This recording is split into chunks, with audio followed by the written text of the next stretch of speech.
1920s were an age of dramatic social and political change. For the first time, more Americans lived in cities than on farms.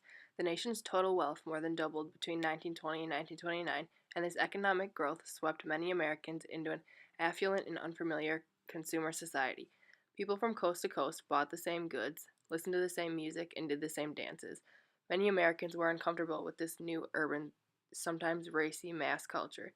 In fact, for most people in the United States, the 1920s brought more conflict than celebration.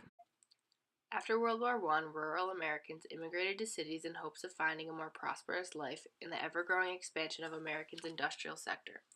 While the American cities prospered, the vast immigration from rural areas continued to neglect the U.S. agricultural industry and created widespread financial despair among American farmers throughout the decades. This would later be blamed as one of the key factors that led to the Wall Street crash. Herbert Hoover took office in 1929, the year the U.S. economy plummeted into the Great Depression. Although his predecessor's policies undoubtedly contributed to the crisis, which lasted over a decade, Hoover bore much of the blame in the minds of the American people. As the Depression deepened, Hoover failed to recognize the severity of the situation or leverage the power of the federal government to squarely address it. Today, America is in the midst of a frightening moral slump. You are convened here, and not alone, to nominate a president and a vice president, but to declare anew the principles and ideals which must guide our country.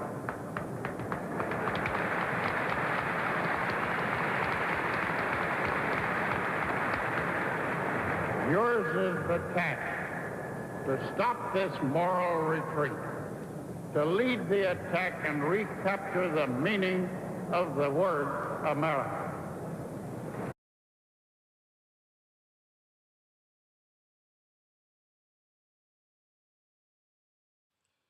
No nation could bounce back from a national crisis without profound social and cultural changes.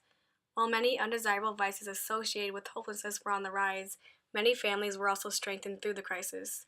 While many businesses perished during the Great Depression, others actually emerged stronger, and new forms of expression flourished in the culture of despair. The Great Depression brought a rapid rise in crime rate as many unemployed workers resorted to petty theft to put food on the table. Suicide rates rose and prostitution was on the rise as desperate women sought ways to pay the bills. Healthcare in general was not a priority for many Americans, as visiting the doctor was reserved for only the worst of circumstances. Alcoholism increased with Americans seeking outlets for escape. Cigar smoking became too expensive, so many Americans switched to cheaper cigarettes. Higher education remained out of reach for most Americans, as the nation's universities saw their student body shrink during the first half of the decade. However, high school attendance increased among males. Because the chances of a young male getting a job were so incredibly slim, many decided to stay in school longer. Oftentimes, sports provided a distraction from the Depression. However, public spending on education declined sharply, causing many schools to open understaffed or close due to lack of funds. Demographic trends also changed sharply.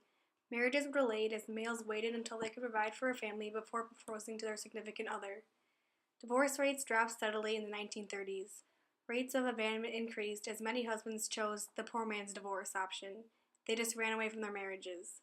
Birth rates fell sharply, especially during the lowest points of the Depression. More and more Americans learned about birth control to avoid the added expenses of unexpected children. Pop culture saw new trends as well. Despite the cost of an evening out, 2 out of every 5 Americans saw at least one movie per week. Classic films like It Happened One Night and Gone with the Wind debuted during the Great Depression. Films like The Bride of Frankenstein entertained thousands of Americans despite the hardships. Radio flourished, as those who owned a radio set before the crash could listen for free. President Roosevelt made wide use of the radio technology with his periodic fireside chats to keep the public informed, and a new musical form, the blues, gained popularity during the decade.